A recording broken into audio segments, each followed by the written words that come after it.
Hi, welcome to another episode of Rambling Weekly. Let's do this.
Alright, that there is the first step towards wars from East 1. It's been done a bajillion times, and I love a bajillion times. But it is from the Field Zanmai. So last episode we did one on the Falcon Boss Zanmai. So this one's the field version. I think there's 4 different Zanmai episodes. Wow. CDs. There's the boss one, the field one, and then there's also one separately for East and one separately for the Trails in the Sky. And yeah, which is kind of nifty, kind of cool. It's a bit different. It was when like they were just hitting on all cylinders and just popping out some pretty fantastic music. So yeah, gonna share some more of it because I can. But so what's been going on lately? I was a bit of a slacker, and I had the episode finished, and I'm going to squarely point the blame at BK McGlynn because I can, even though it's not even remotely true. So I had finished up, and I seriously had just finished up recording last week's episode, and then he'd give me a comment on the history bit on Twitter, and that I didn't see until after I had recorded everything, and so I sat on it for far too long, thinking, should I do an addendum? Should I try to record it or something? And eventually it became today, and I'm like, oh, jeez. And so I kind of put it together and didn't have time to add it in there, so this is why it's kind of getting front billing in there and stuff. But thank you for the Twitter response, and I'll cover it a bit in the comments part of the show, but it was totally on me. I was kind of like, oh, should I do that? And I'm just kind of being very lackadaisical about it, and never really got to it because I'm a slouch. And yeah, so that I don't know if I mentioned or not, but probably not. But no, because I would have recorded it before I did this. But I finished chapter 14 for story I'm working on, Sudraba, and I was actually doing an outline for it, which is something I usually don't do. But I'm getting towards the end, so I'm kind of like, well, I should probably do an outline just to kind of keep myself focused more than anything. That's what not only to keep myself focused, but to keep it kind of fresh in my mind, so I don't, because it's not that it's like a bad habit or something, but I've gotten into a habit of, I'll write a chapter and then kind of take about a week or so to ferment on things, and then I'm like, I'll get back into it, or I'll finish up a chapter, write a little bit, and then I'll stop. And it's got to stop. So I wrote a little outline for myself to kind of help me a little bit, and I've got about a page or so into the next chapter, so I need to kind of prod myself a little bit, but it's going. I'm also playing a game, which I'll share with you guys, because I can, and I likes you guys, and I hope she likes me. But I am putting together a review video for, and this is kind of what kicked off the reappreciation, I should say, or the renaissance of Falcom music, is that I was listening to Nayuta no Kiseki, which is a game by Falcom that it was on the PSP that came out after Ao no Kiseki, which it's a part of a duology of the Trails series that hopefully will see the light of day elsewhere, but I don't know if this game ever will. And the thing is that this soundtrack, and I think I might have mentioned it to BK McGlynn, maybe it was somebody else, but I think it was also him. But the soundtrack for Nayuta is phenomenal. Like, it actually, one of the songs in that for the final boss theme. The final boss theme actually gave me the idea from which I actually started writing Sudraba. Like, it did, for whatever reason. I was listening to it on its own, like after I'd beaten the game and stuff, and this very different scene kind of came out in my mind's eye, for lack of a better word. It's kind of how I do writing a bit. Especially if I'm not writing a story or something, I'll just listen to music and just kind of start, I don't know, painting images in my head and stuff like that. And then I'm like, oh, that's kind of cool. It's kind of nifty. And this one, for whatever reason, just kind of stuck with me. And so that's, yeah. So, but I'm replaying through it, and I'm playing through it on hard, which is kind of fun, because when you play through the game, you actually can, when you know, like multiple playthroughs, and when you play through it again, it unlocks, just stick with me here, it unlocks, I guess I should say stages. It unlocks extra stages, at least from what I can tell. And not only that, but it also allows but allows a new kind of what would you call these? Like, they're not like helper, they are helper mission, I guess I should say tasks. They're kind of like these tasks that you're asked to help with, and you can just ignore them, but it kind of helps you in the long run of things. But new ones open up, and you carry over your levels, and I think your equipment and stuff over, so you can breeze through the first portion of the game pretty easily and stuff. So yeah, playing through that and getting some footage, and gonna do a review on that. So hopefully you guys will enjoy that one, because I am going to put some effort into it. I've kind of been, like, for better and for worse, I don't really put a lot of effort into the, like, footage collecting, and when it does come time to, like, talk about the games, I do kind of speak from the heart more than from really trying to grind things down and stuff. But this one, I think I'm going to try to be a little bit more, I guess, judicious in how I do things, and be like, oh, I should do this, maybe should do this part, and that sort of thing. But there are times where, just speaking from the heart, I can, well, it's not just speaking from the heart. With the Versus one from way back when did the Xenoblade versus The Last Story, and I can't believe it was like a half an hour long. And it was also years ago since then. So, but yeah, that's that. Doing that. Reading and this is how finicky I've been with reading. So started reading the biography of Marcus Aurelius, but then I've kind of shifted gears a little bit and started reading a book that is not close at hand, but it's by John Casey, author of something. But it's this is not like a storybook or anything. It's like one of those, like, try to get a different perspective for writing sort of books, and it's called Beyond the First Draft. And reading that and getting some interesting different perspectives and ideas on things, and hopefully stuff that'll help me when I do go through and edit and tweak Sudraba, that I can help kind of make better. So yeah, that, and I think that may be it for what's going on this week.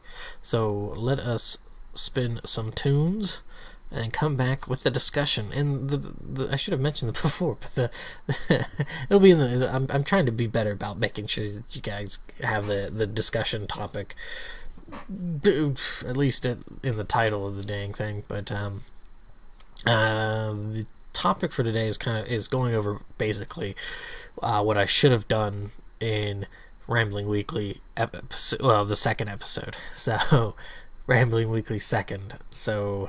And that was profiting off of nostalgia. So we're gonna go back to that because recently we've had a game come out. It was released that was really banking on that and all that fun stuff. So let's spin some tunes and then get into that.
Okay, that there was the field theme from Dragon Slayer, which is Legend of Heroes 1, and there it's kind of a bit of a divergence between the Dragon Slayer title and the Legend of Heroes, and for example with the Naruto no Kiseki game, it kind of is similar in that way as well, because it has the Kiseki, it has the trails part, but it doesn't have the Eiyu Densetsu or the Legend of Heroes part.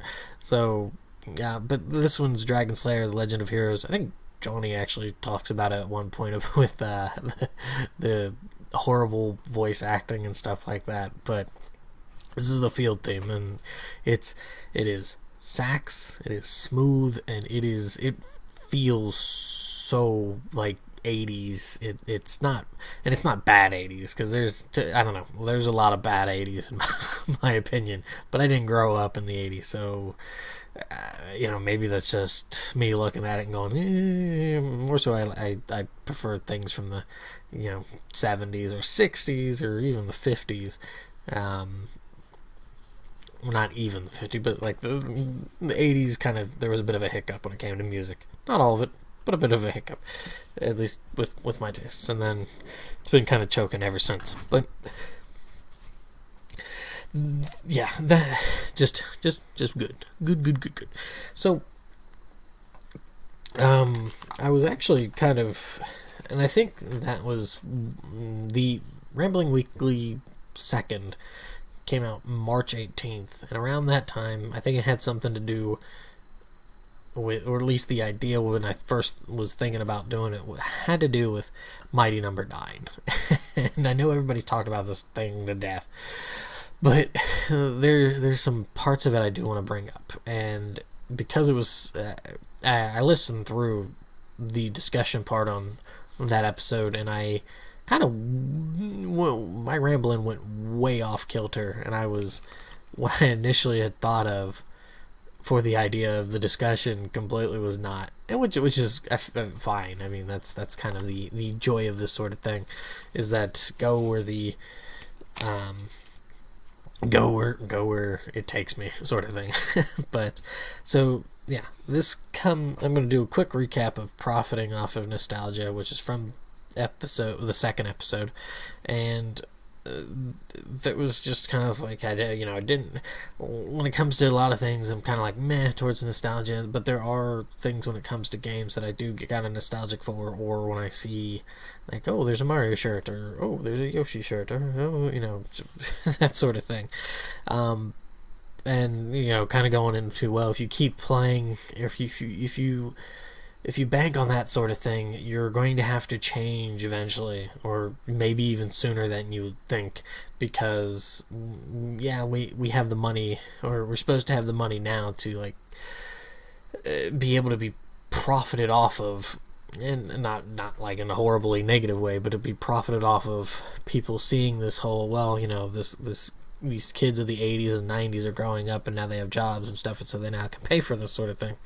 So but then I also thought, like, if, by the way, I did actually clean my desk, so if you do go back to listen to it about notes and stuff, getting around to cleaning my desk, I did finally do that.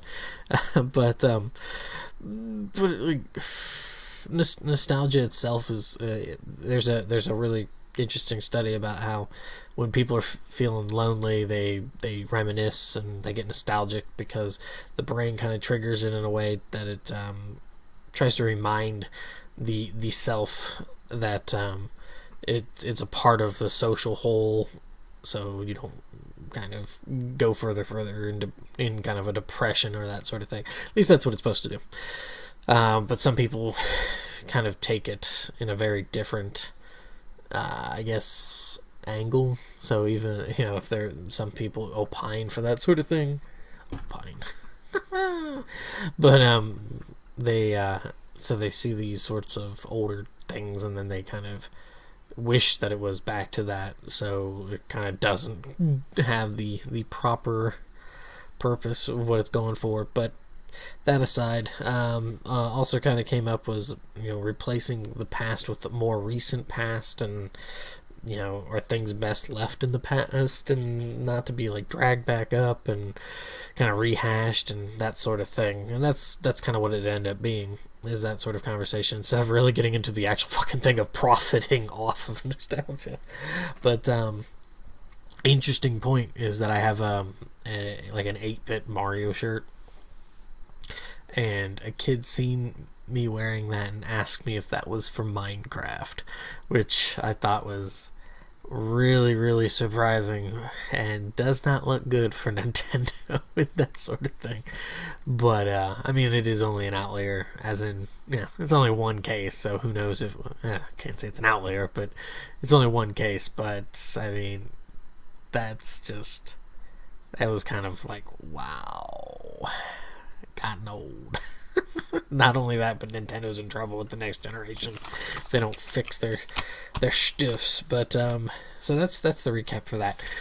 Now, and so I mean, right off the bat, profiting off of nostalgia. This is what Mega Man was going to be with the whole Mighty Number 9. So Inafune was banking off of that when he was using Mega Man as his leaping pad for working solo, or at least working away from Capcom. And you saw that with the Kickstarter, if you did see the Kickstarter of Mighty Number 9, and people, including myself, were really, really giddy about that.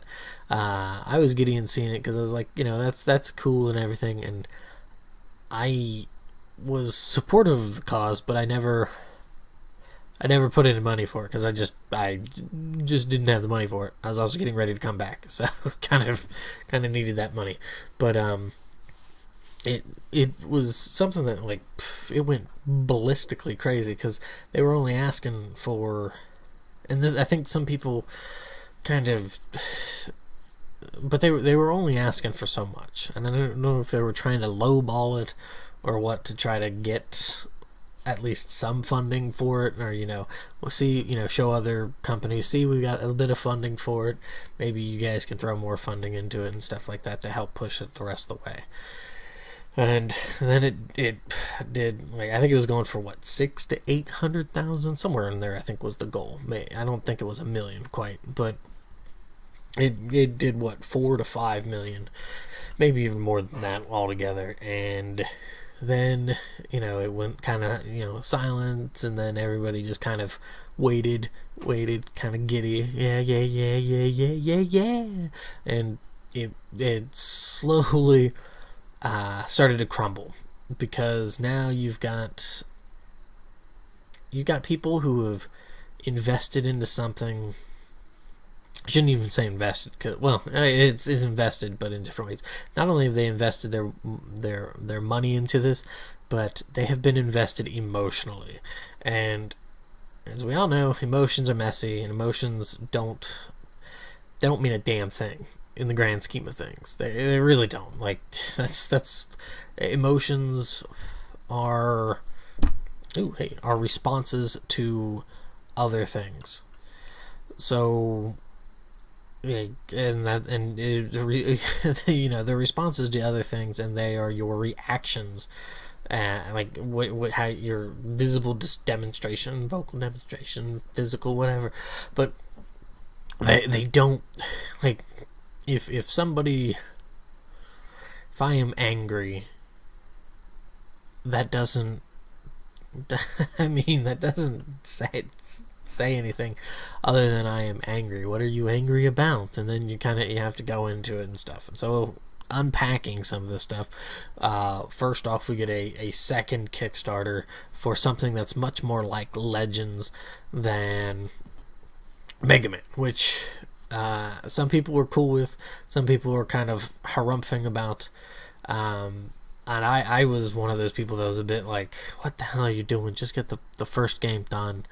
Get that first game done, and then whatever kind of money you make from that, put it towards that. I mean, that was kind of the mentality that I had towards it. It's just kind of like, why are you not just focus on finishing the first project before you start trying to drum up support for another one? Because I think if they would have waited and the game didn't flop as kind of horribly as it has so far, it probably would have been it would have been a bit better received. I mean, but you had that. You've had delays, which I think is kind of.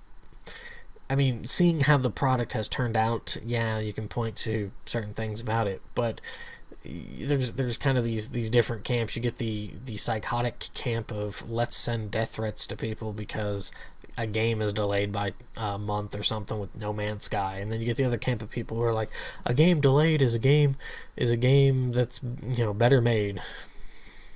Said it here first. But using that Miyamoto quote of delaying games, a delayed game can be made well, but a bad game will always be bad, or something like that. Paraphrasing it, but so you kind of got those two in entirely different mindsets with this sort of thing. Like, so when I see the delays, it does for me myself. Partially because I'm not like, I wasn't hamstrung to play it or be like, yes, I gotta play it, kind of thing, and that sort of thing.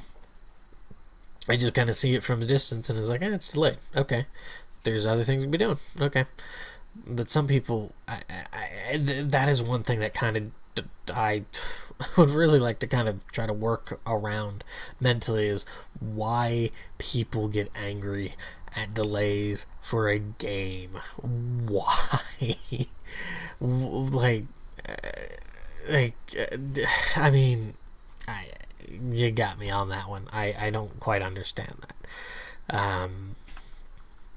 It's a lot of work. I mean, it's a lot of work, and obviously it takes more than just going through the motions to get it done.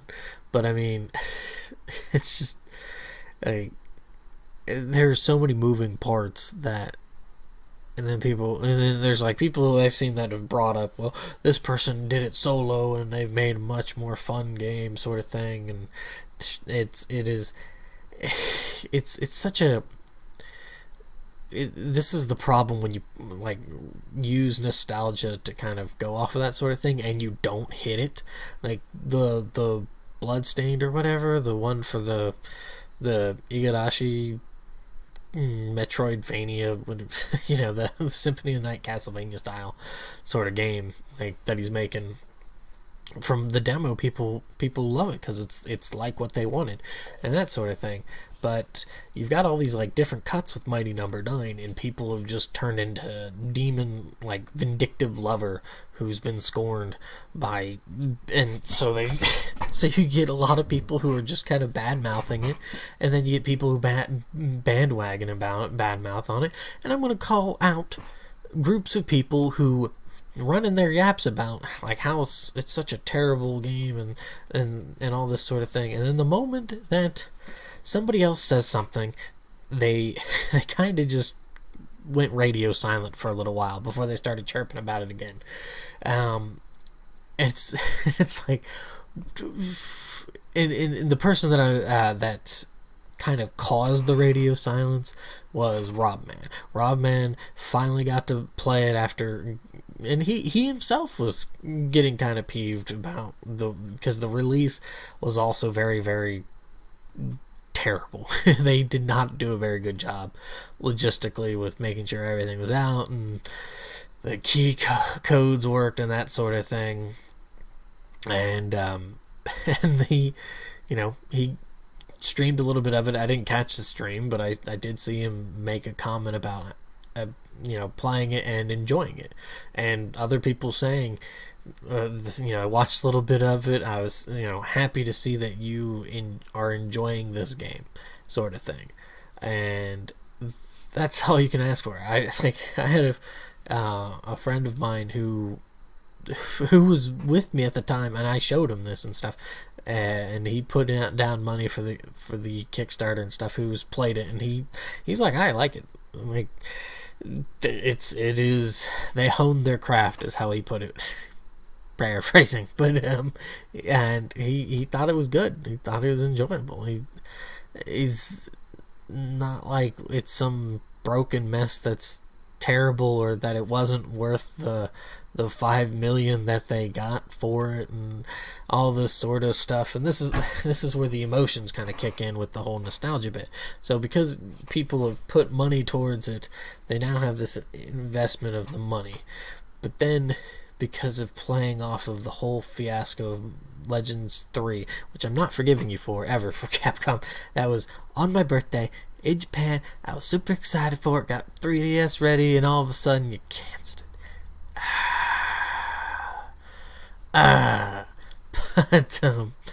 But they, he's banking off of that and the fervor of people, and I think what it was is that he was trying to replicate his success with Capcom, which was, let's do some of the Blue Bomber bits. Okay, we can get some money accrued from that, and then work into Legends. I kind of think that that's maybe what he was going for. Maybe not. Maybe you just wanted to try to kind of start fresh like that or not. But I just don't see why you wouldn't have shot like straight towards a Legends sort of thing. If you he probably knew that a Legends style game would not quite. Maybe the first game might sell well, but excuse me. But probably trying to look down the line of maybe a game or two down the line, it's not really doing it like Legends. Part of Legends' problem was that it had some.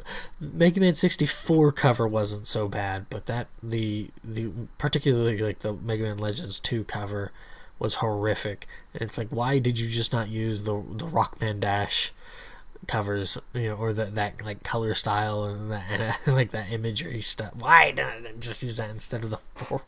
Oh, like I remember seeing Legends 2 in a fucking Aldi's bin for like $5 to $10 and being sad that this was Mega Man Legend. This is the sequel to Mega Man 64, because I played the 64 version.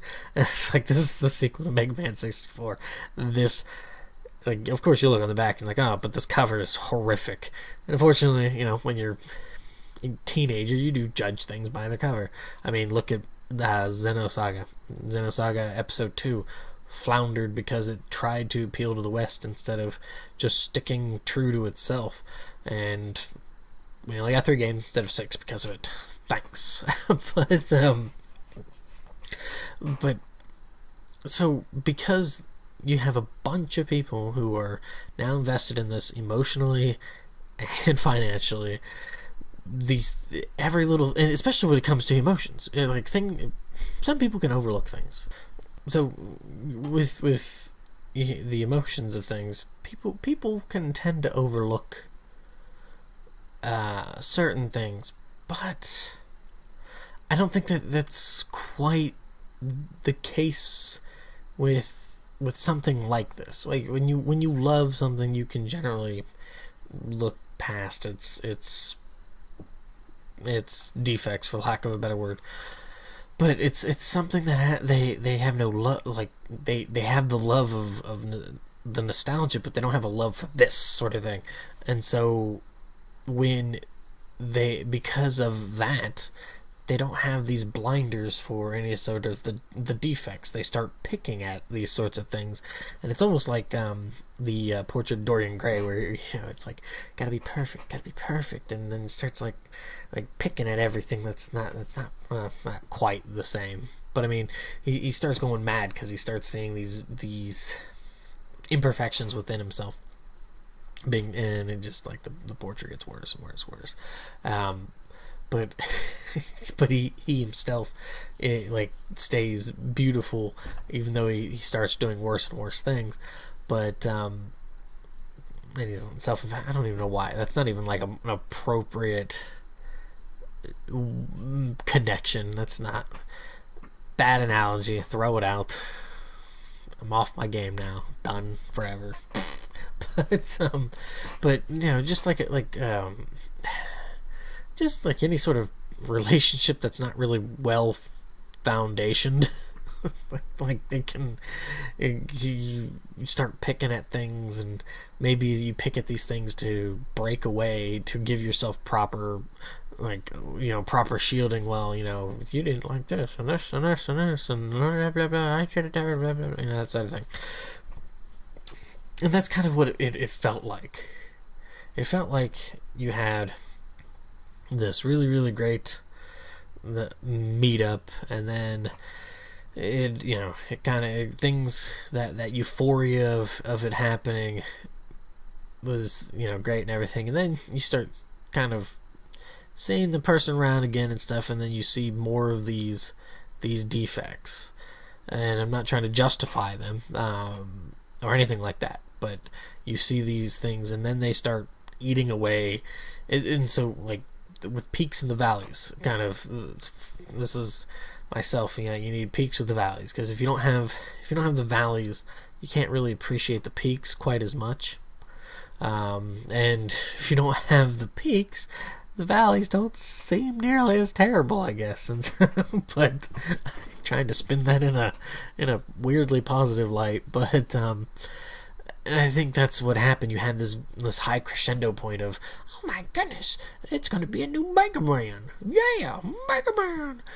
And people got really, really excited, and so blinded by all that sort of thing, they, rightly or wrongly, they just started kind of to tear down that facade, I guess you could say, or that curtain of affection, so you could kind of block out all the bad stuff from it. I haven't played the game at all, and I've not really seen too much game. I've seen a little bit of the game footage and stuff.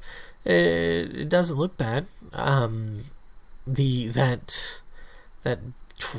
trailer thing before it was released, whoever gave that a green light needs a swift kick in the ass.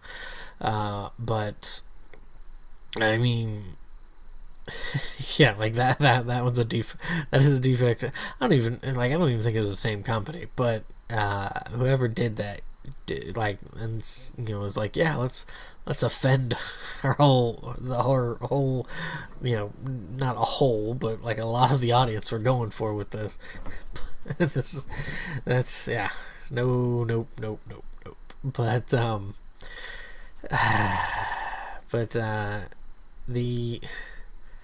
this is one of the big problems with all of this, is that if you do not hit on these things, you're going to come across all these people who feel like they have been cheated.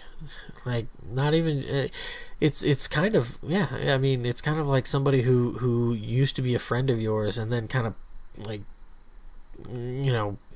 old time sake sort of thing. You see it in fucking comedies all the time, and then you learn their dark secret, like they're some sort of coke fiend or something like that, and they buddied up with you so they could get more money because their life is in the shitter, that sort of thing. And I mean, it is what it is. And I have a big problem also how people are kind of pushing this into, let's group all Kickstarters like this. And I've mentioned this before. I'd like to do a Kickstarter because I have no money, because I am broker than broke for the game I'm working on. Putting together the alpha for it so people can test the alpha, and if they like the alpha and stuff, and like the direction of it, they can put money towards it, and it'll help. And like, it's not one of those things of, hey, let's. And I think I've mentioned this before on the channel and stuff like this, but it's not like, hey, let's do a Kickstarter, but then make it so that that it covers our salary or that kind of nonsense. It's no, this money will go for this and only this game, not for like some other stupid silly nonsense. But where was I going? Oh, but they're like grouping all of these Kickstarters together, like, this is why you shouldn't do Kickstarter, and it's like, no, that's not you know, and people are like, I'm done doing Kickstarter and stuff like that, and that's really aggravating, and it's not even, and it's aggravating in different ways, and it incenses me more that it's from somebody who, like, basically just kind of rode nostalgia strings and broke them. Like I said before, when you play with nostalgia too long, you fucking break it. And that is what he kind of did with this. I mean, could it be redeemed with Bloodstained if it releases and does well? It certainly doesn't seem like it, because the demo seemed to be received really, really well, and I didn't hear, outside of just a bit passing of this, it was nothing but, oh, Mighty Number 9 is a bunch of fucking nonsense, blah blah blah blah blah. I think I've seen, you know, Rob Man say some nice things about it. Alpha Omega Sin, he didn't say nice things about the game, but he certainly spoke on the same side of what I'm speaking on right now, which is, you know, you don't broad stroke the whole fucking thing because Mighty Number 9, you know, shat down its legs and you didn't like it. You know, there's plenty of other indie games that came from Kickstarter that have done well. Look at Shovel Knight. Shovel Knight is yeah, certainly for every like Shovel Knight, there's a bunch of other things that don't turn out well, but but look at just regular games.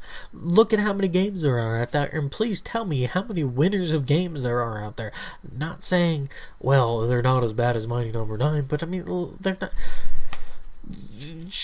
There's not a lot of really, really great games out there. I mean, are my standards too high? I don't know. Maybe. But those are my standards. But that's kind of how things shake down, though. I mean, you can't have everything be great. No. Just no. Like that if everything's great, then it means it's average. I mean, that's what that basically boils down to. You're going to have great ones, you're going to have good ones, you're going to have okay ones, you're going to have bad ones, you're going to have sucky ones. It's just kind of how that all shakes down. Mighty Number 9 just an exercise of basically being played the fool in a way, because people are being led around by their nostalgia. I mean, I shouldn't say played the fool, because from what I can tell from some people who did not pay attention really to the extraneous stuff that went on with the game, even one friend who did play and give me the kind of like feedback that he did, he knew of the delays and things like that, but he's also got a whole bunch of other things going on in life, so it didn't really, he's like, okay, and you know, and then when he finally did get to play it, he's just kind of like, yeah, I really enjoy it. Dash mechanic and all that stuff's mint. It's, you know, they took what they had seen and studied from Blue Bomber and X and added to it. And he liked the music. It's like, sounds very Mega Man-esque and that sort of thing, and it's okay. That's the unfortunate thing too, is that because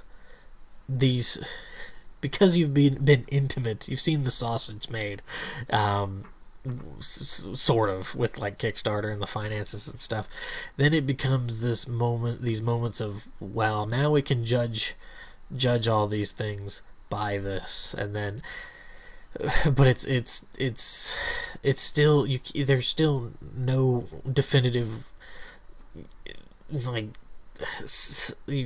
there are still problems with just kind of judging it on, and I've seen it before, that I can't remember who it is, but there's one person who made it either for a lot less or for a lot free, but you know, they made this game and it was a lot better than this one, and it was only done by one person and all this sort of stuff, and it's like, you that in itself is still, that's finding reasons outside of what the game is to try to make it better to suit your argument.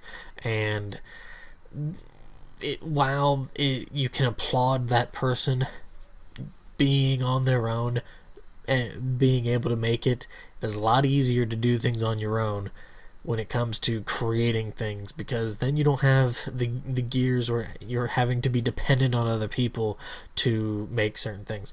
Like if I had talent to make music and to draw like sprites and animate sprites and make backgrounds and stuff like that,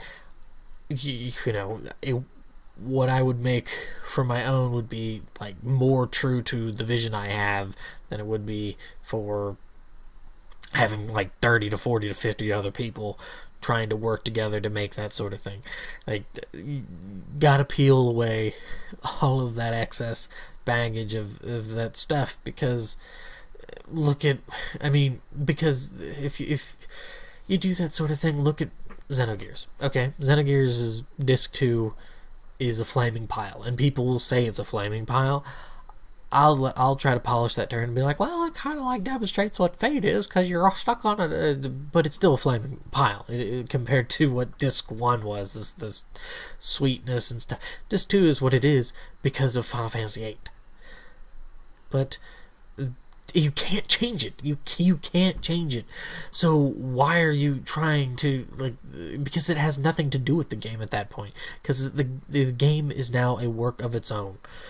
And it should be judged on those sorts of things, instead of all this other stuff. Because you can take all that other information, like, well, they were bad with the money, they got a bunch of money, and it still ended up like this. They fudged the release and all this other stuff. But that's got to go to them. That has nothing to do with the game. The game is what it is. I mean, if it's fudged up, then it's a fudged up game. But why is it a fudged up game? Because they fudged it up when they were printing pressing the CDs and the discs and that sort of thing.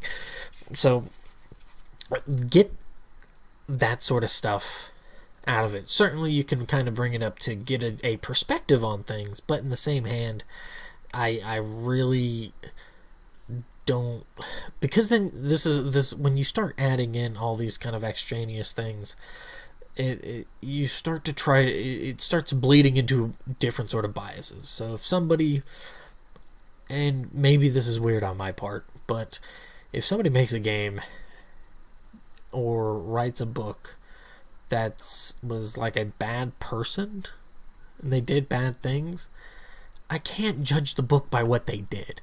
I can only judge the book by what it is. And that's because then you're being biased towards what the person is. That unless they're condoning acts of violence towards other people or other groups of people, it does, or what bad, quote unquote bad things, unless they're condoning horrifically bad things, let's say genocides and pedophilia and horrible shit like that, unless they're doing that sort of thing, in the book, you can't really just be like, well, they were this really bad person. What I'm getting at is judge the work on its own merit, because the other stuff really doesn't matter. I mean, it really doesn't, because it's them wasting their money or spending their money as poorly as they did for the game, or if it was used in other ways, does not tell me what it is about the game that's bad. I mean, you could say that it's clunky and that they should have spent more money on it, but I mean, I don't know. Maybe I'm way off on this sort of thing, but tell me what you think. Tell me how wrong I am on this. I am very curious to know what people thought of or think of that sort of thing, and whether or not I understand it is very difficult to divorce those sorts of things, but it's one of those things that I think not you people, but I mean just people in general ought to try to strive for, is to compartmentalize the creator from the creation. Because I mean if you're gonna go with that sort of thing, and there is some sort of creator out there, he's gonna get judged very harshly about what we've done. So I mean, so yeah, that is that. So leave comments below. Comment to me on the Twitters. Use that hashtag stuff, RW Rambling Weekly, so I can earn internet fandom and be internet famous, or as I like to joke with my sister who interrupted me earlier, if I can be internet famous, which will never happen. But yeah, leave comments below. Twitter at Motogata553 and stuff. When I listen to another track here from the fields on my CD, and we'll get into the comments.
Okay, that there was On the Green Road from Zeno Kiseki.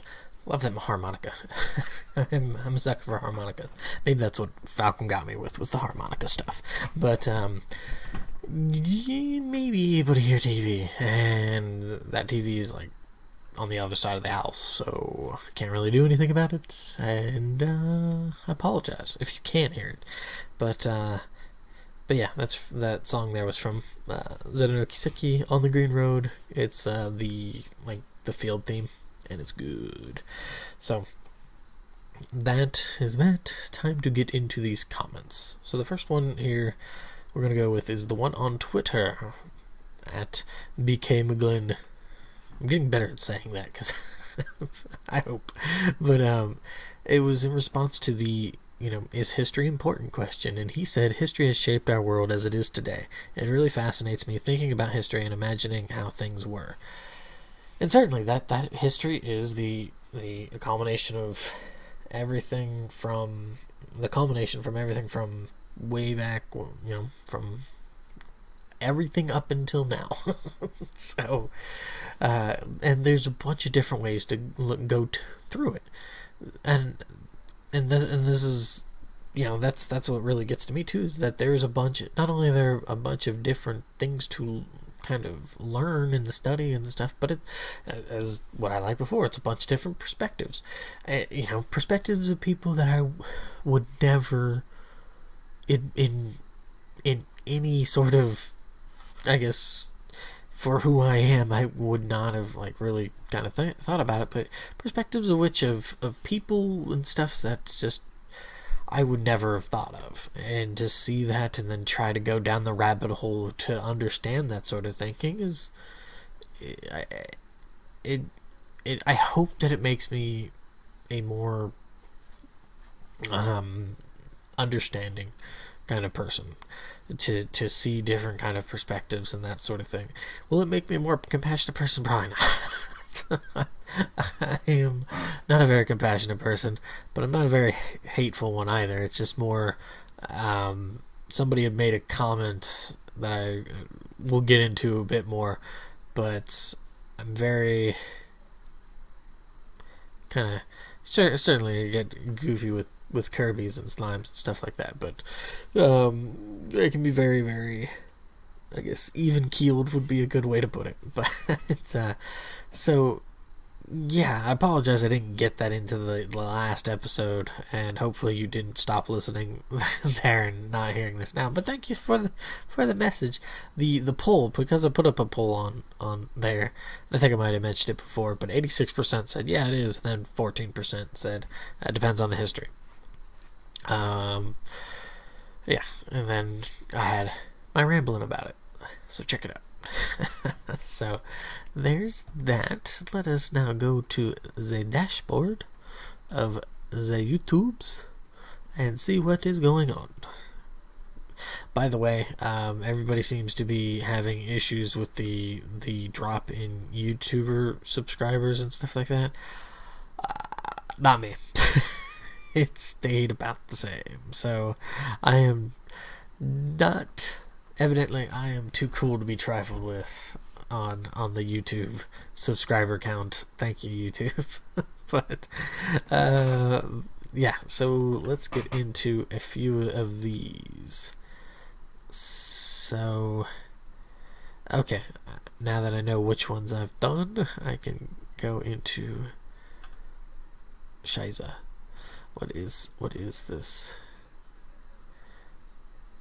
I apologize. I shouldn't be silent. Okay, that's Rambling Weekly 10th. Okay. Oh, there's another one. Darn it. I think... Which one's... Oh, Snorlax. Which one are you? 12? 11th.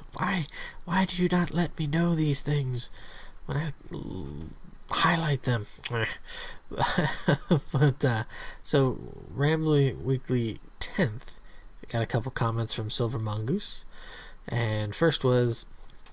does one need to really get a message, quote unquote, get a message from media? I would be exhausted if every song, story, movie, and TV episode was trying to convey something to me. Don't get me wrong, I like an intelligent movie as much as the next guy, but sometimes something like Sharknado is just what the doctor ordered. And maybe I kind of misspoke when I was saying that with cultural weakening, I think was the kind of the topic for it. But it's not that you need to get one, but that there is always one, and that there is one very readily available for somebody to mold into their own kind of biases. And I think with stories, when you offer up material that allows for certain biases to kind of come about, or certain biases to be repeatedly brought up and I guess massaged and used more frequently, those ideas can take greater or firmer hold and that sort of thing. Things like Sharknado. There is what is the message in that? The message in that is that you can fucking write anything, and if you have the connections, it'll be made. And if it is just, for lack of a better word, dumb enough, it'll be made because it becomes like a train wreck, because it's so horrifically bad, sort of thing. Is this me being a killjoy? Mayhaps. But I don't find that funny. I don't find it funny when you have that sort, like, things that are bad, or like that bad, and yeah, it's like a wink and a nod kind of thing. Oh yeah, it's really really bad, but it's almost, I don't know. To me, it's and people are gonna say, well, don't take it so personally. It's like, well, it is trying to talk down to me. I don't need it to try to like lift me up or anything, but just try to treat me like I am a competent human being, and I don't need something dumb to just kind of be like, whatever, because that's what it feels like to me.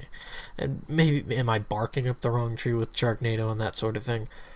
I don't know, but there's just so much goofy shit out there as it is, and to see what Sci-Fi Channel has become with that sort of thing, yeah, it irks the living hell out of me. But those kind of things, I did comment, and I should say that what I commented was not necessarily. However, those messages will always be there. Everything has the possibility of having a message pulled from it, whether intended or not. So why not pull for a greater understanding of things instead of constantly pushing silly things? I don't think my issue is that Sharknado exists, but that is what the general whole shifts towards more than anything. And I don't like that. To me, that is very frightening.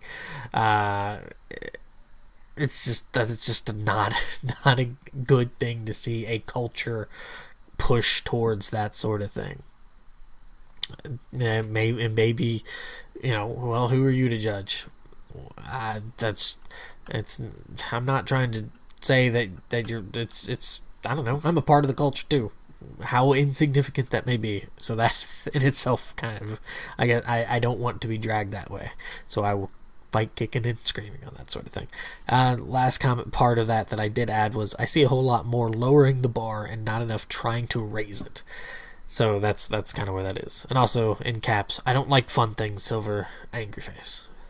And then sticking tongue out face. So, and then he did confirm something which I thought was kind of gave me a giggle, was that the audio is much louder now, just FYI. So sweet. Glad that it is fixed. So, and then on Rambling Weekly 11th, Silver Mongoose said, our society's view on love are so mindlessly narrow, especially regarding males loving others. It makes me sad. Now, I totally misread this when I commented. So, I kind of took it as males loving like other males kind of thing. And and it's not even just just homosexuality when it comes to dudes, but it is like with fathers to their children. You see a lot of this because there's a stigma of if I could say the word. There's a stigma. It's keeping me from saying the word. That's how scary it is. But there's the stigma of fathers being around their children to the point where if they're playing with them in parks and stuff, they kind of people kind of look at them like they're like a pedophile or something, and that's really messed up. It's this it is this overreaction to the which is like, hey, this this creeper's got this kid and stuff, when you can see plenty of instances of it happens not just with guys, but it happens with look at the rash of of female teachers that's come to light, that have been sleeping with their students and stuff like that. I mean, there seems to be this with what we get a lot of is that with men can't love somebody else unless it's physical, unless it's a satiating that like sexual desire sort of thing is what it kind of comes across as.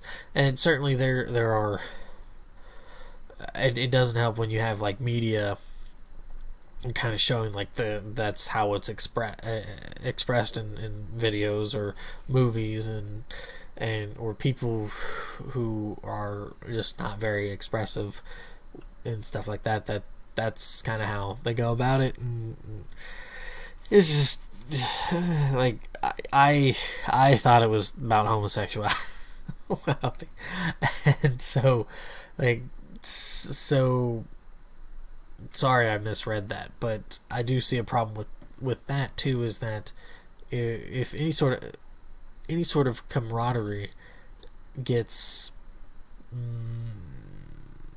bastardized, not by everybody, but it gets bastardized very quickly into this, like, well, if they fraternize with one another, they must be gay or something like that. Look at Ike from Fire Emblem. Like, a lot of people are like, Ike is gay because he doesn't like fall head over heels for any of the characters, and that he has Lindsay eating out of the palm of his hand, and he just kind of doesn't act on it or anything like that. And it's just like that is such it's a counterculture view of it. I get what it's trying to kind of, that sort of aspect is, but it's the same thing with what I said in the previous episode about like political ploy of trying to interject politics into things that aren't really speaking about that. And that would be one of them, because that wasn't the focus. It wasn't the focus of him getting somebody and becoming a king or anything like that. The main focus with those two games really kind of stems down to racism, and that is the big problem. And to completely just like freaking just squirrel kind of action towards it, they completely like tree in the forest sort of thing. They focused on one little detail and that doesn't even say anything other than he just kind of went traveling kind of thing. Soren joined him, so that means, I mean, it's like it is trying really, really desperately to make like a counterculture thumb in the eye of the main culture that's been going on for a while. And it's just it's understandable, but in the same hand, it's just as egregious, if not worse. Instead of trying to find the truth, it's muddying it further by going on the opposite side of it. And yeah, so but yeah, I agree. Love is love. What love is love. Whatever. just don't kill people. I mean, I know that's not even what that is, but I mean, it's just, yeah. It's not a.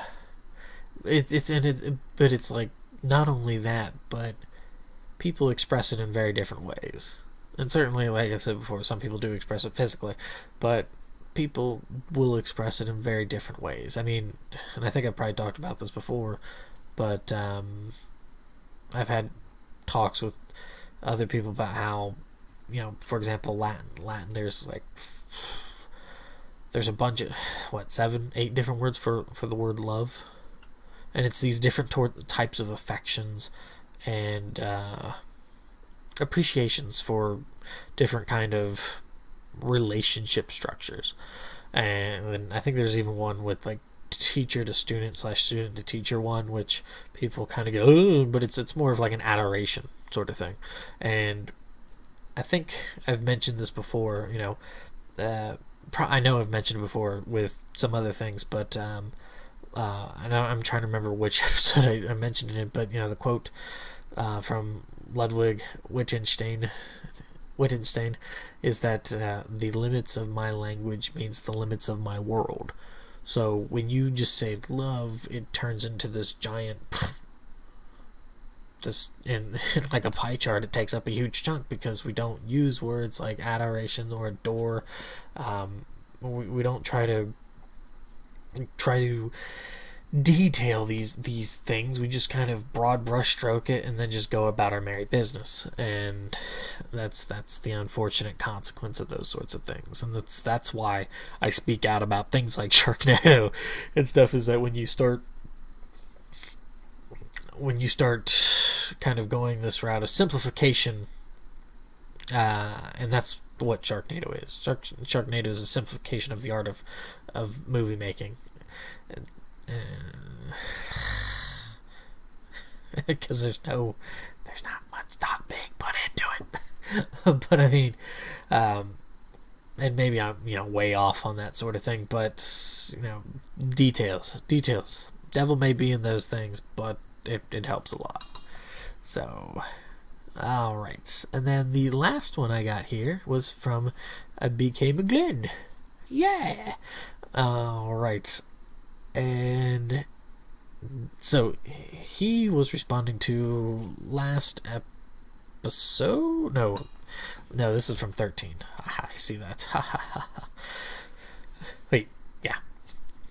And that was the political ploy one. And he responds with, Xseed combined all features from the Japanese PC, PS3, and PSP versions of Trails in the Skies to create the PC version we have here. So, and plus they created / coded a widescreen feature for the game from scratch. You can read about it here. There's a link if you're interested. I have not read that, even though I totally said I would after I finished typing this up. I am a liar and I apologize. I will look it up. I'm going to right click, open link in new tab, and it'll be there for me to read probably tomorrow. Actually, I might read it after recording, because I don't usually I record it and then let it set and then I edit it poorly, but I edit it together and stuff. So there. But I did not know that. I mean, that's pretty cool, because there was the PC version came out, and then they released the PSP version, and then they did the PS3 Kai version and stuff. So I didn't know what they did for the Steam version and stuff. So that is cool that they incorporated all those to do that and put it together and everything like that. So that's good. I'm happy. I am happy that people are able to get that and enjoy that version of it. Of course, they don't get the newer, spiffier versions, the evolution versions, but that costs extra. But one step at a time, I guess. So, and then his next section here is, by the way, I hope I said that right, because there's a lot of A's and L's and Y's. A really entertaining episode as always. On the topic of politicizing things that aren't meant to be political, I can write down what I think about it in just a short sentence. Sometimes things just are what they are and nothing more. And I know I put this in the comment because I did reply to this, but totally put it better than I did. But I think Shakespeare's credited with brevity is the soul of wit, so I tip my cap to thee. And then also Freud came to mind, and psychology, where you stand with him wherever, but everything's all repressed sexuality, well, not sexuality, but repressed sexual energies and all that kind of stuff. But he is credited with saying sometimes a cigar is just a cigar. So and I did put that in the comment too. I felt happy about myself. Then he responded he added here, I'm not a huge fan of people overcomplicating things, because I'm a rather level-headed person myself. Sometimes I can be a bit too indifferent though, but that's because I feel people create so much problems when there are none. There's probably one topic which even creates even more problems than politics, and that is religion. People always have to fight and wage war because they have different views of the world and their faith. It's crazy. And I agree with you, it's a crazy world. But going back to that first part of it, I said that in the response to him, is that I think we might be cut from the same cloth, because I'm very kind of similar with that, very indifferent sort of thing. And I think a lot of it's because people create problems or urgency in things that really doesn't need it, because things are out of your control, that sort of thing. For example, just this week, I won't go into details about it or anything like that, but just this week, my uncle was admitted to the hospital with some fairly bad health, and he's if he doesn't pull through, then he'll pass away. Now, I can either think and be worried about that sort of thing, or it's unfortunate, but in the same hand, my attitude is I can't do anything. I can just I can't do anything. I hope that the doctors and nurses can take care of him, and if not, then okay, say la vie. That's how it happens. I mean, does that sound really, really, really just callous on my part? I guess it depends on who you ask. I know it upsets my mother that I'm like this, but I don't know. I mean, that is something I cannot control. I cannot just use super magic to just make the person better or anything like that. So that's kind of where I'm at with that. So, and I know it's not quite a problem per se, but I can't do anything, so I can only trust in that sort of, and like trust that the people taking care of him take care of him well. That's it. Because me worrying about it or anything like that isn't going to help it any. So, let's see here. And then, yeah, with faith, people are always going to fight wars, and that's because, and it's not like it's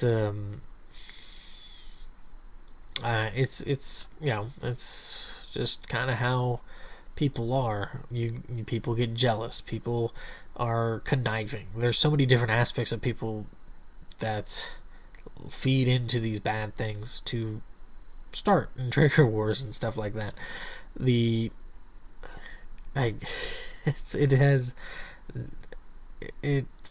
really is not just like a cultural thing, because what it comes down is it comes down to power. I mean, if somebody has power and is able to convince all the others around them that the power that they have is best put into their hands because of what they are, then or who they are and that sort of thing, okay, then things are fine. Things are easy peasy because people are doing their own thing. But this is why I love the logo for Peace Walker so much, because it's the peace sign, but it's in the shape of an airplane, and that is the only way you can really kind of keep peace and that sort of thing, unfortunately, is by making sure, speak softly and carry a big stick. By making sure that's just kind of, if life's gonna fuck you, make sure you fuck life just as hard as it fucks you back, kind of thing. Like, give as good as you take. And I think when you get to that point, when you give as good as you take, it kind of keeps people from trying to mess with you. So, like, and I've talked, and I don't want to mention the person's name. There's somebody that I've talked with before about some of this kind of stuff before, and I don't know why I had to use before, but we were talking, and they put it really, really well, that world peace will not come from, hippie lovey hug kind of thing. It'll come from tolerance. And that is really the only avenue of finding world peace, is tolerance. Now, certainly there are different ways. I think a more, utopian world peace would be through tolerance. But, you can have world peace through, brutal tyranny sort of thing. And that, I mean, that is, well, it's still world peace, but it's certainly coming at some suffering for some people. But that's kind of what you get into, and it makes you wonder, do the people who kind of give up the ability to do so, say if there's some sort of global dictatorship sort of thing, the people who give up the ability to do anything about it, so they don't have these kind of worries or anything, are they freer in a sense than those who kind of have to struggle and fight and tooth and nail against others to survive, sort of thing? That's I guess what we're trying to figure out on this bluish green rock sort of thing. But so yeah, and faith is faith to me is nothing but opinions. And like I said in my comment, you nor I nor anybody else knows what happens when we die, and people cannot tell me with a straight face that this is exactly what happens, and that's fine. But don't try to sit there and act like you know what's going to happen. You don't. Nobody does. That's the beauty of it. Nobody does.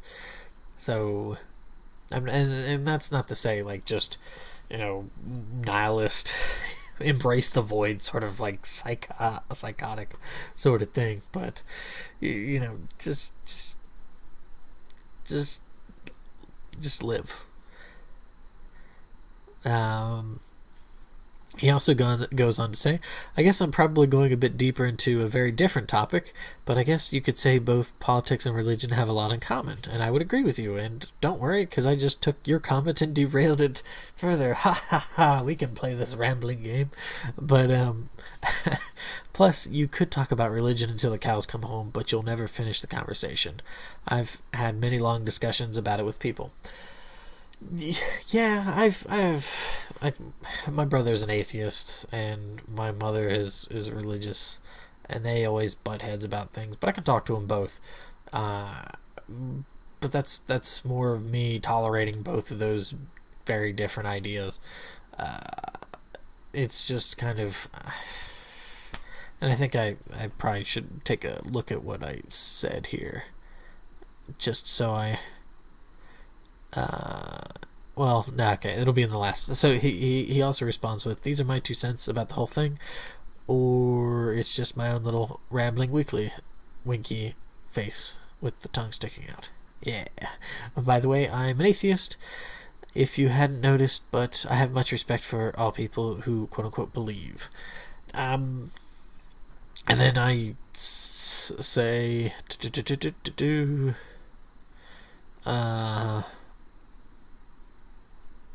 what did I say?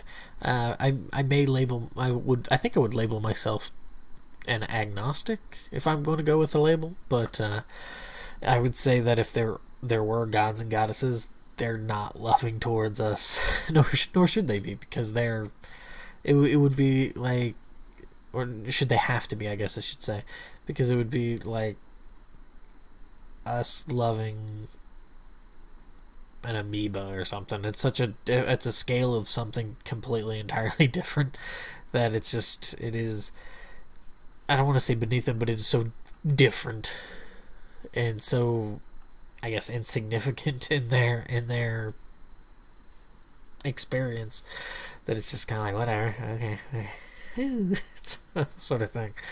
So not loving deities, but just very indifferent ones, to let us just muck up things ourselves. So yeah, those are the comments, and yeah, I think that's it. Other than, of course, the quote. That was a very long comment section. So yeah, I think I'm gonna stop for today, because it's already like 2 a.m, and I'm gonna go sleep, and then I'll finish this up, because that's what I do. But first, we're gonna have some music, and then we're gonna finish it up. But you won't know that I've slept this like 6 to 8 hours in between. But now you do. Secret's broken. Sausage been made. It's all over from here. Da, da, da, da, da. So yeah, let's play a song and then come back for the quote section.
Okay, so that there was the comment section, and then our, I don't know why I'm like recapping things, I guess because I'm recording this at a different time, but that song there was Sandcastle, and that is from Sorcerion, and I don't know, I like it. I like it a lot, but it good.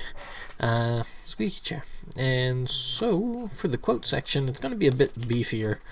So this might be another 2-hour episode, but maybe it won't be too horribly long. But the quote is one of Aesop's fables from the Puffin Classics version, with the introduction by Marcus Sedgwick, and this is the 31st page, and it is titled "A Communist Dictator."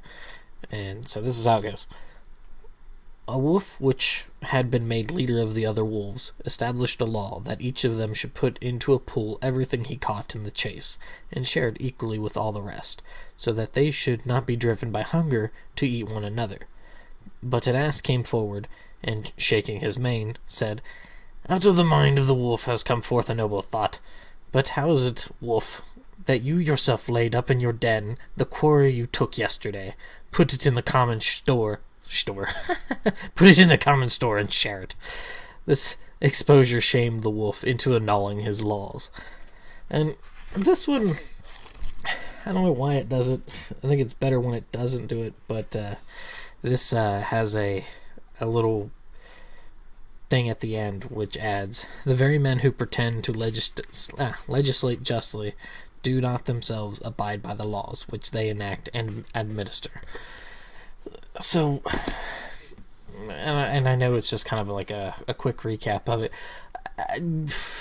It's I kind of wish it wasn't there, or at least on that same page, because it doesn't really teach the message when it's like, oh, here's this thing, and then it tells you what the moral is right afterwards.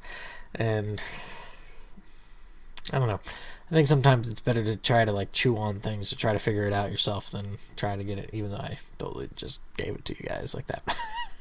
But that aside, it kind of, to me, it ties in really nicely with, and I think I've either have mentioned it before on these episodes or in a video or something, but Thucydides, and he wrote about the Peloponnesian War. I think his book's called the History of the Peloponnesian War, and he wrote in a statement to the Malians that, and I'm going to give that as well, is that we hope that you, instead of thinking to influence us by saying that you did not join the Lacedaemonians, although they're colonists, or that you have done us no wrong, will aim at what is feasible, holding in view the real sentiments of us both, since you know as well as we do that right, as the world goes, is only in question between equals of power, while the strong do what they can, and the weak suffer what they must. Whew. So that's a pretty tough statement to make. The Lacedaemonians were that's Sparta, but Peloponnesian Wars with Athens and Sparta kind of going toe to toe with outside help and other colonies' helps and stuff like that. But it is a, I don't know. When I read this, it's a bit of a frightening quote, I guess, because that's so on the nose. The strong do what they can, and the weak suffer what they must, and that is how the world goes. And that's what I mentioned before with the Peace Walker emblem of, it's, in a way, might makes right, but it's the might. By having superior might, you are creating peace, and you get into these I guess musings of whether that's right or wrong. Some people, maybe there's a lot more people that kind of point to that as being a wrong, when particularly with the US's being its forces kind of all over the place, being the quote unquote police of the world. But you kind of you take, for example, with the Mongolians. The Mongolians ripped through the Middle East. It's because of them the Middle East is stagnated into what it has a lot, and then it started to have a bit of a revival there in the early, well, not the early, but like the kind of like the mid 1900s, and then it's kind of dropped back down again. But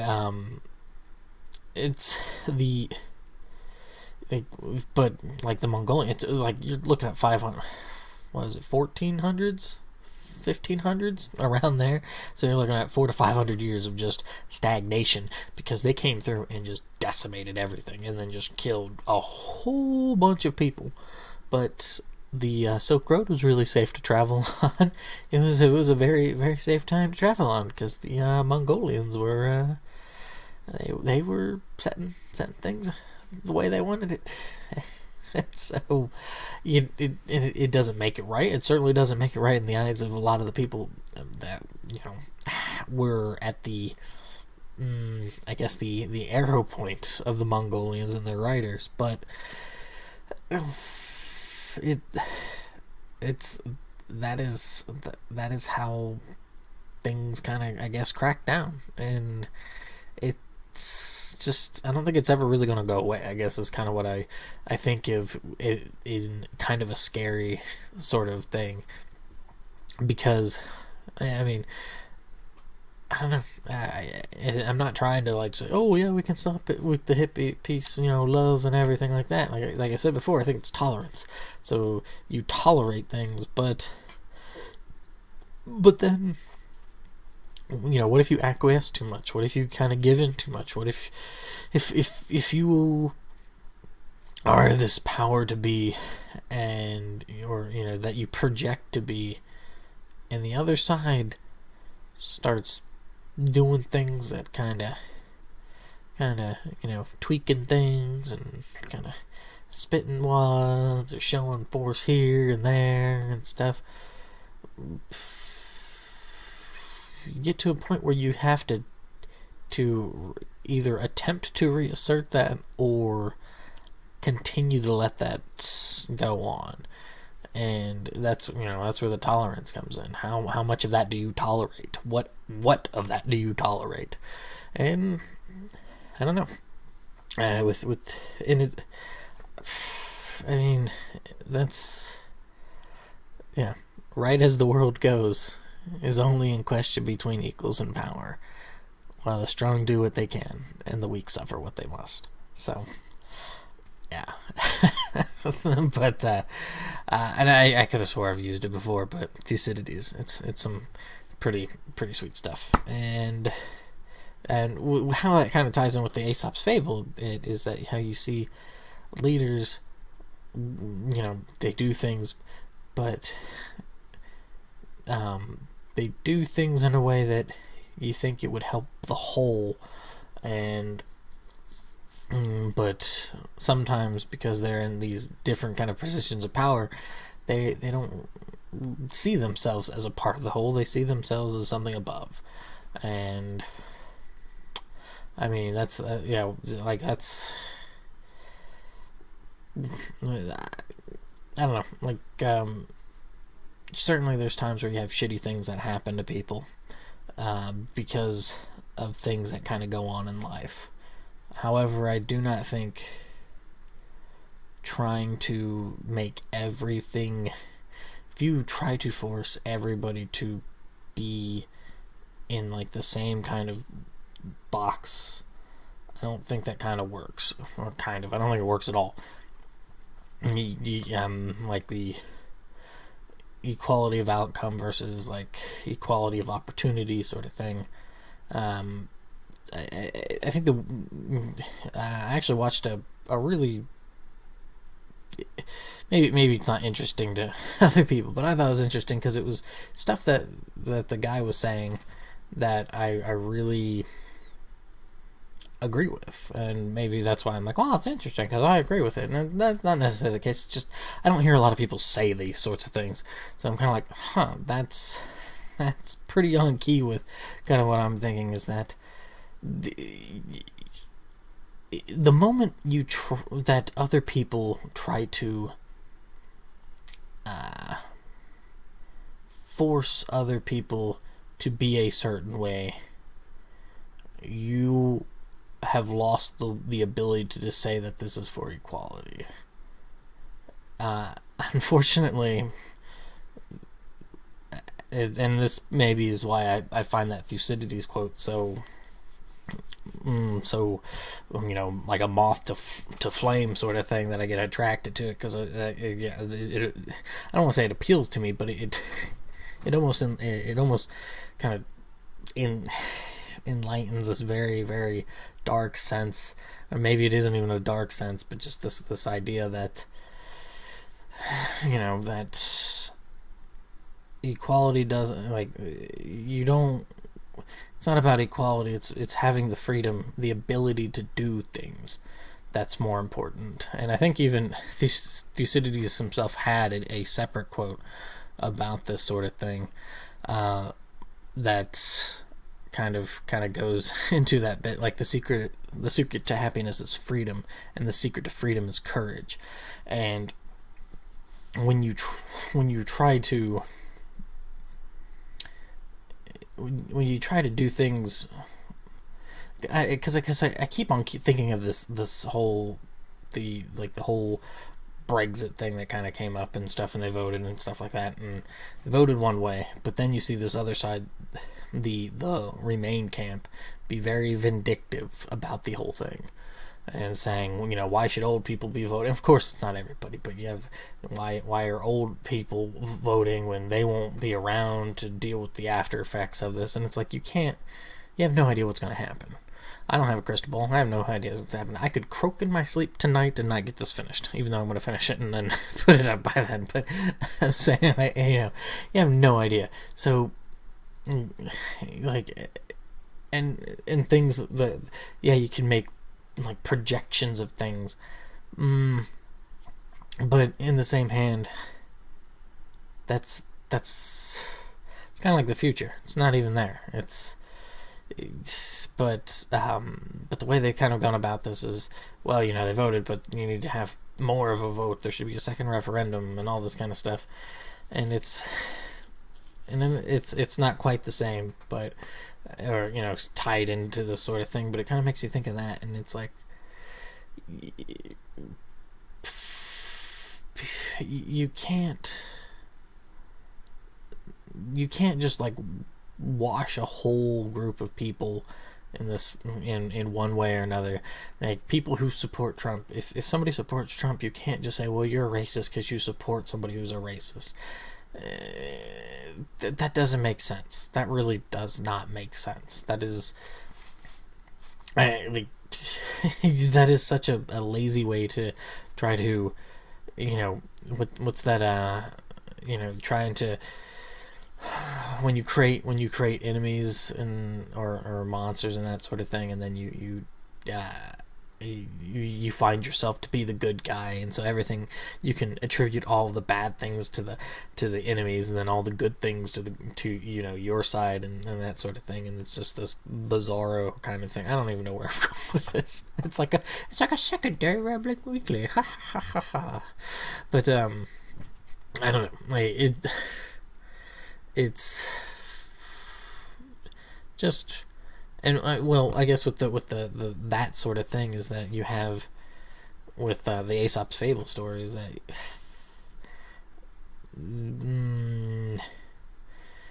I don't even know. But it's just kind of trying to talk in circles, I guess. But yeah, maybe that, or I'm just trying to get it to 2 hours. But it is unfortunate, but that is just human nature, to abuse positions of power and stuff like that. So, I mean, what's that Spider-Man quote from Uncle Ben or something? Absolute power corrupts absolutely. Maybe it's from something actually. Then I'm just thinking of fucking Spider-Man, but it may be attributed to something else. But I'm not gonna look it up here because I would rather be the fool, and rather if somebody does know to let me know. But that is it, and if anybody wants to comment, please comment below or comment to me on the Twitters at Muragaru553, MURGARU553. Wait, why is there no MUR MURAGARU. This last song here is the battle theme from Zero no Kiseki. Which is, so they have Trails in the Sky, FC, SC, and then the third's coming out, and then there's a game that they released after that, which is Zero no Kiseki. It takes place in a different area and stuff, and this is the battle theme for that, and it's called Get Over the Barrier, and this is the brass band version of it. It's pretty cool. So, that is that. And also, if you want to make a longer comment, make it more like private and don't want it, you can just privately comment or message me or something like that. Also, if you have any sort of topics or quotes you want me to like talk about or cover and that sort of stuff, let me know. I'm totally open up to ideas there. I mean, I still got ideas, but I'm always up for different perspectives on that sort of thing. So thanks for listening. Enjoy your weekend, your weekday, your weeknights, evenings, mornings, early, whenever you're listening to this sort of thing. And yeah, take it easy.